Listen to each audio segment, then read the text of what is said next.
I am Larry Esquivel, the Acting Police Chief for the City of San Jose. Thank you for watching Make the Call San Jose. Our officers are determined to solve the homicides profiled on this program. Just like you, our detectives want to bring justice for the victims' family members and apprehend those responsible. With your help, we can. I ask you to make the call and give us your tips. Any information at all will help us, the family, and the community.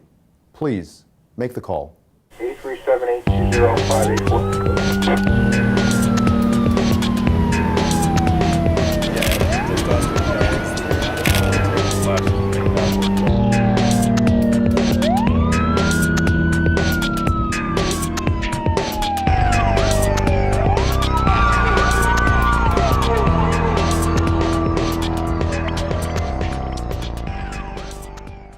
I'm Judge Cordell, San Jose's independent police auditor, and this is Make the Call San Jose. This program is a unique collaboration between the San Jose Police Department and the Office of the Independent Police Auditor. On Make the Call San Jose, we ask you, the public, to literally make the call and contact the San Jose Police Department if you have information that can help the police solve cold homicide cases. You don't need to give your name. You can leave your tip anonymously. On each of our programs, we will profile cold murder cases. You will hear the facts about these horrendous crimes and then hear directly from the family members and friends of the victims. After you listen to these grief-stricken family members, we hope that you will be moved to pick up the phone and make the call if you know anything at all about these crimes. No piece of information is too small. Everything and anything you may know could help solve one of these cold cases. Listen now to the facts about the murder of Justin Watkins. On May 26, 2013, at approximately 22:11 hours, the San Jose Police Department responded to a call of a person shot on the 100 block of Hayes Avenue in the southern part of San Jose. Officers arrived and observed the male victim lying face down on the sidewalk. San Jose Fire Department personnel responded and attempted to render aid to the victim. The victim died on the scene. The victim was identified as Justin Dominic Watkins, with a birth date of 5/29/1992. Justin was walking home from his work that evening, and the events that led up to this homicide is still unknown. Some witnesses in the area heard the shooting and saw a shadow from a possible suspect running away. We have no further leads or suspect information, and we are asking the public to help us find the suspect or suspects. Here with me on Make the Call is a member of Justin Watkins' family. This is Hardy Watkins. And Mr. Watkins, thank you for coming on this program, and I'm so sorry for your loss. Thank you. Mr. Watkins, how was Justin related to you? Justin was my nephew. He was one of my brother's only son, only kid. And how old was Justin when he was murdered? Justin was 20 years old. The murder happened 3 days before his 21st birthday. So Justin lived here in San Jose. Can you tell me about his living situation? He lived with me. He was living with his mom in Ohio. I brought him out here in January of this year to get him situated with a new life. He wanted to expand his horizons per se. He wanted to go to college. He was attending Ohio State in Ohio. He wanted to transfer out here, do some things at San Jose State with media and journalism. He had a wonderful deep voice. He was perfect for radio or TV. And he was very creative. You know, he was a rapper. He was into art. So figured the Silicon Valley and what it had to offer out here for him was a great opportunity for him. Well, it sounded like he had everything going for him. Oh, he was. Right? And he was a college student, wanted to continue out here and just kind of have a fresh start. Exactly. Is that right? So what was he like though? Was he a quiet person? Was he talkative? Was he funny? He wasn't quiet at all. He was very talkative, very outgoing, very outspoken. You always knew what he was thinking, especially you always knew what kind of love he had for you or what he was into. He always displayed his character at all times. he had this unique talent of bringing people together, which is kind of, different from a lot of kids these days that are really into the internet, really into their games by themselves, locking themselves in a room. He really wanted to be out and open with the family, with his friends. So Justin was a people person? Very, Is that yes. right? So do you have any one particular fond memory of Justin? Anything particularly, something that happened that makes you smile? His smile. He had a smile that was contagious. You could be in a bad mood, sad. He would make you smile just by his smile. So I know this is kind of hard to talk about, but can you tell us about how you learned that Justin had been killed? Well, it was a Sunday. I was watching my 98-year-old grandmother that day. I kind of take turns with my dad and my aunt, watching her, trying to keep, her surroundings different and keep the pressure off of the other parts of the family, because, taking care of a 98-year-old person is pretty tough. And so I watch her every now and then, and I had her Saturday night through Sunday. And Sunday, I was preparing her for church, and I had walked into the garage to take care of some laundry, and my garage door was just maybe open a quarter of the way. And about what time was that? It was about 10 o'clock in the morning. Okay. And I could see the shoes, shiny shoes in the pants of what looked like an officer. And I just thought, wow, this is strange, what's going on here? And so I raised the garage door open, and lo and behold, it was an officer from the San Jose Police Department. And this was a uniformed officer? Correct. Just one person? Yes. And did you get a sense that something bad Yeah, happened, at or first did I thought, what did Justin get himself into? Did he get a ticket or something like that? But when I kind of zoomed in on the officer's lapel, I could tell it said coroner. And so right then, my heart kind of stopped. I was kind of curious, well, what's really going on? And I really didn't think that anything had happened to Justin, per se, because I walked by his room a couple times in the morning, just preparing things, and his door was cracked, and the way his covers were kind of ruffled on the bed, I thought he was there. So the garage door, you open up, officers there, then what happened?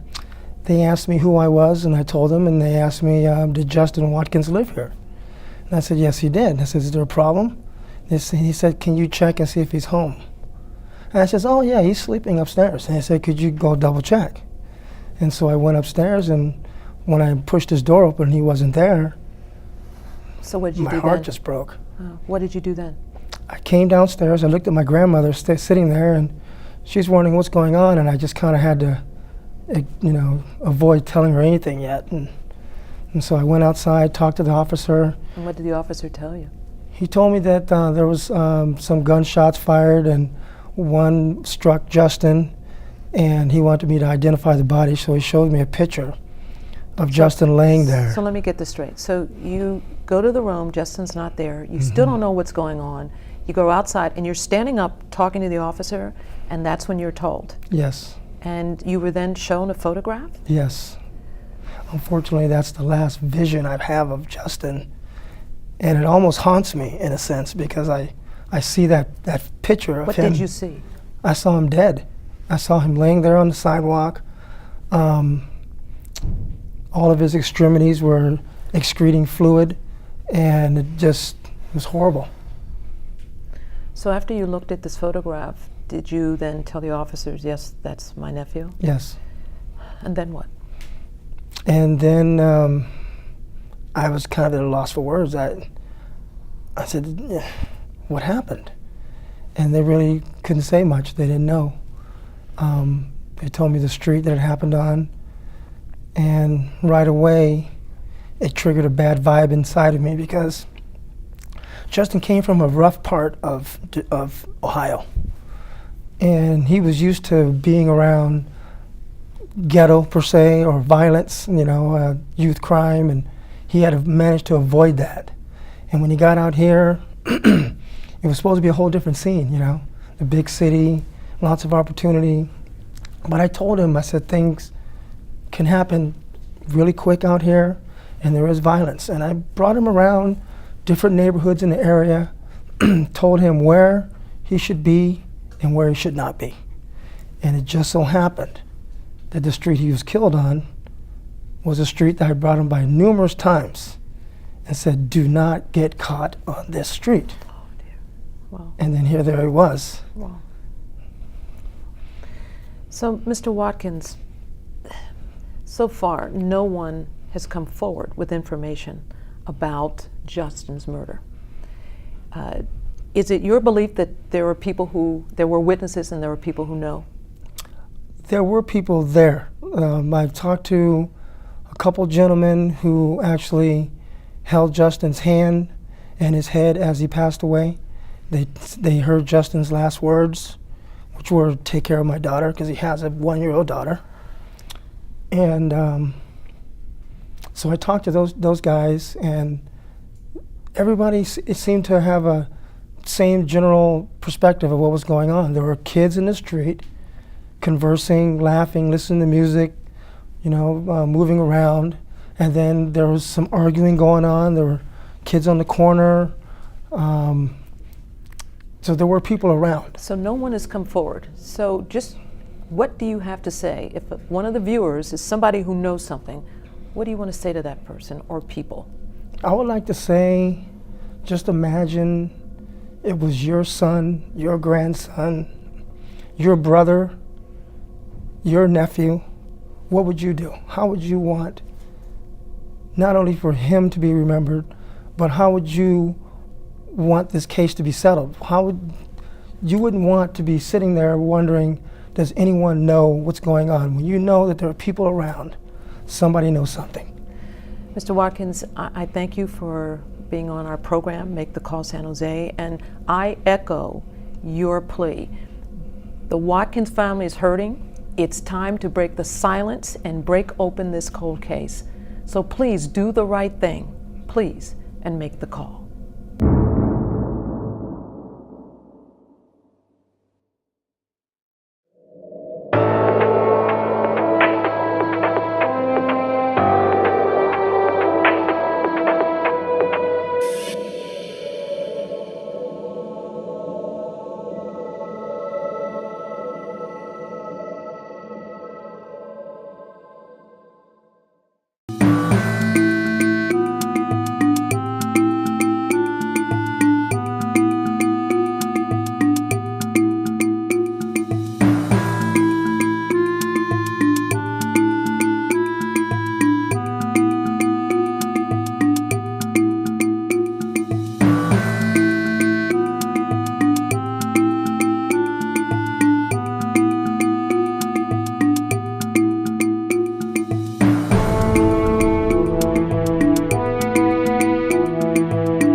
I am Judge Ladaris Cordell, San Jose's independent police auditor and the host of Make the Call San Jose.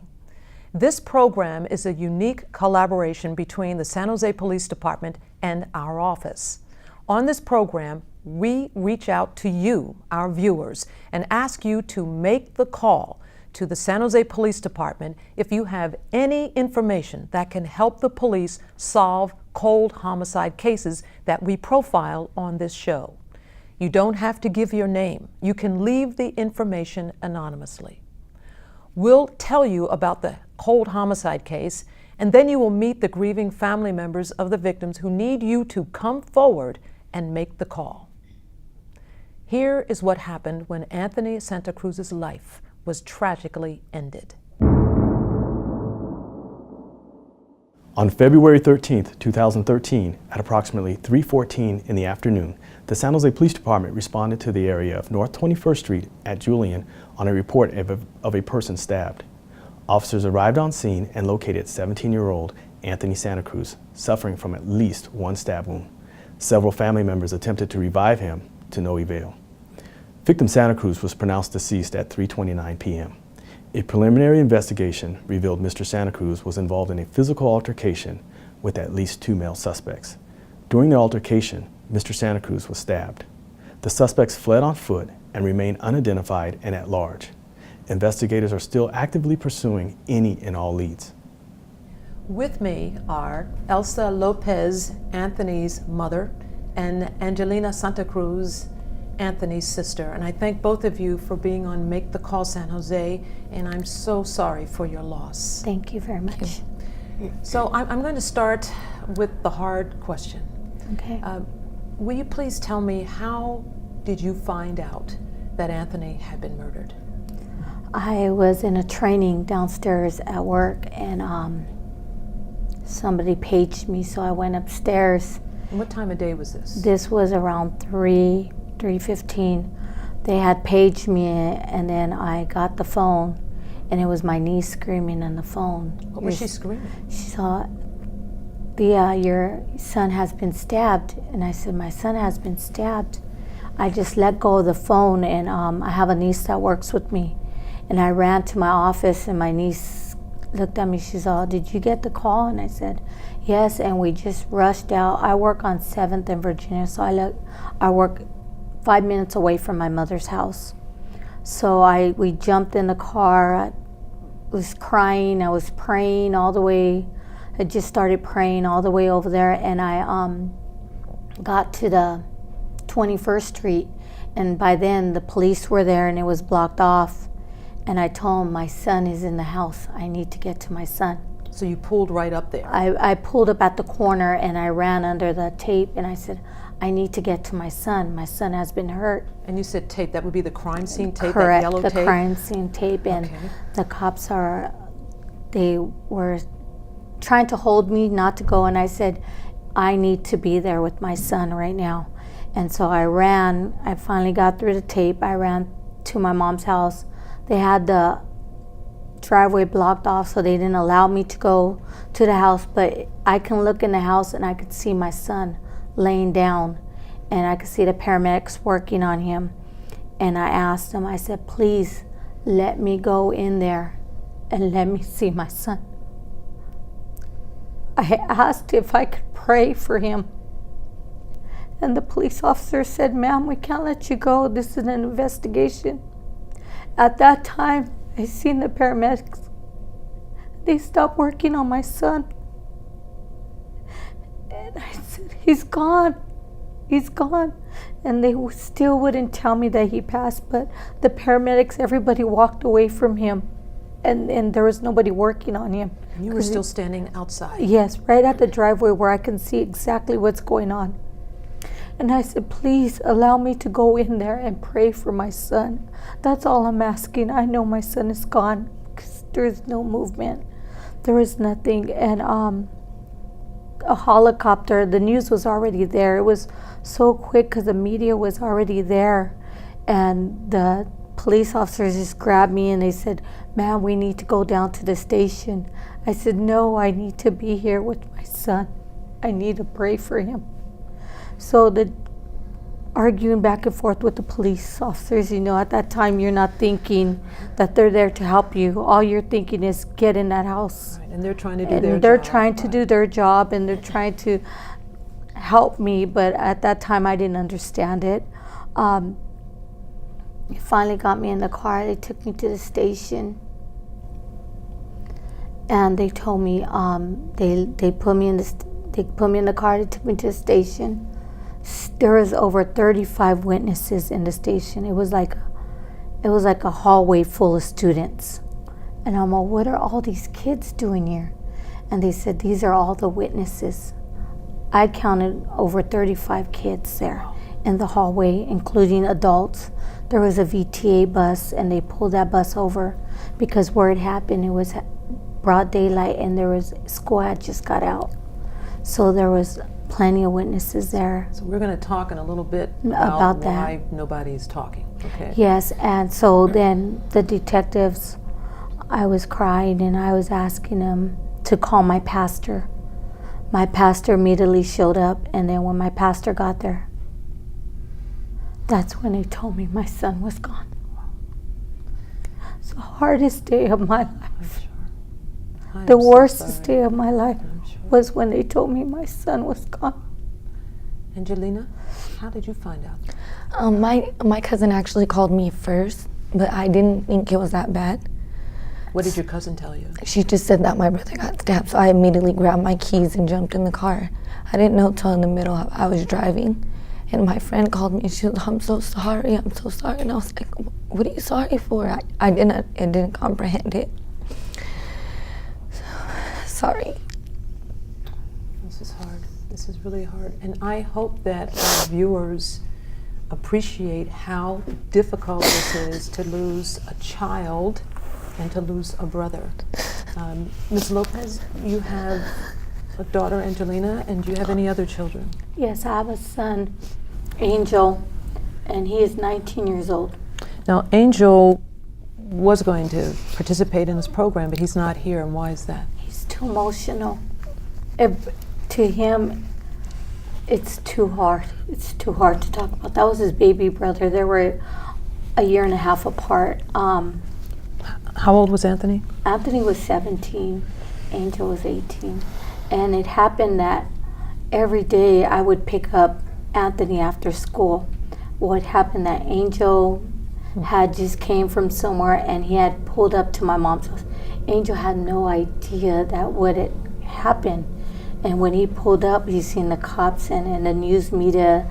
They caught Angel on video, and he didn't know that his brother had passed, and they told him.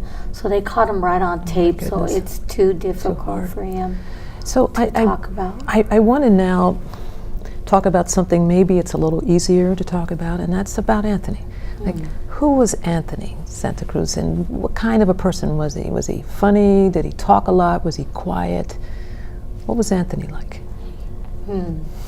Anthony was the baby of our family, of my whole family. Anthony was very spoiled. Is that right, Angelina? Was he spoiled? Very spoiled. Anthony was very spoiled. He was a really lovable kid. I mean, he was just so lovable that he had friends everywhere and anywhere. He would make friends anywhere. He was a joker. He loved to clown on people. That was a thing that a lot of people get away from him because he would make fun of you. He had good jokes. He was a brat. He was spoiled, so he was a brat. He loved sports. He loved to play sports. His first sport was soccer in the 2nd grade. And I remember I was just telling one of my coworkers that he ran in the house. I signed him up for soccer, and he ran in the house. He said, Mom, I know Spanish. This was 2nd grade, a little guy running in. I go, you know Spanish? It was his first practice. And I go, yeah. I go, what do you know in Spanish, son? And he's all, gol. That was his Spanish. Great. So then my mom, we called my mother because we spoke a lot of English. My mom spoke Spanish. She always tried to get us to speak Spanish. I go, Mom, well, you'll be proud of your grandson. He knows Spanish.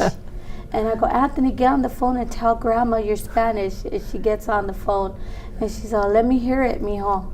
And he's all, I know Spanish, Grandma, gol. And he kept saying it. So he would tell everybody that he knew Spanish, and that was his Spanish. Story. What kind of a brother was Anthony? Well, like my mom said, he always joked around and clowned, and I was his #1 victim, me and her. So we'd walk somewhere with all our family, and he'd just instantly start making fun of me.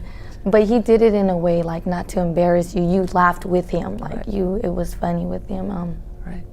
He was a good kid. He loved sports, but we always got along. He's very competitive, so. And my mom, all 3 of her children are competitive, so we would we'd play like dominoes, and that was mine and his favorite game. We always played. I actually still have the domino set that me and him always played on. And Anthony, he was a dad. Correct. He was, yeah. And he has how many children? He has 1 little boy. His name is AJ, Anthony Jr. He's 3 years old. Anthony loved his son. He adored his son. It was so cute to see him and his son together. Wow. So, you said that when you went to the police department on the day that Anthony was killed, there were all these people who were potential witnesses. You were on this program because nobody is talking. Yes. Nobody has come forward. So I believe that someone who saw something and knows something is watching this program. So what do you have to say to that person or people? To the people out there, I ask you to put yourself in my shoes. And all I'm asking for is justice. Speak up, talk to somebody. You can call in and you can be anonymous. They don't need to know your name. Right. But please help me out. Please help me out to get the justice that I deserve and that AJ deserves. That's right.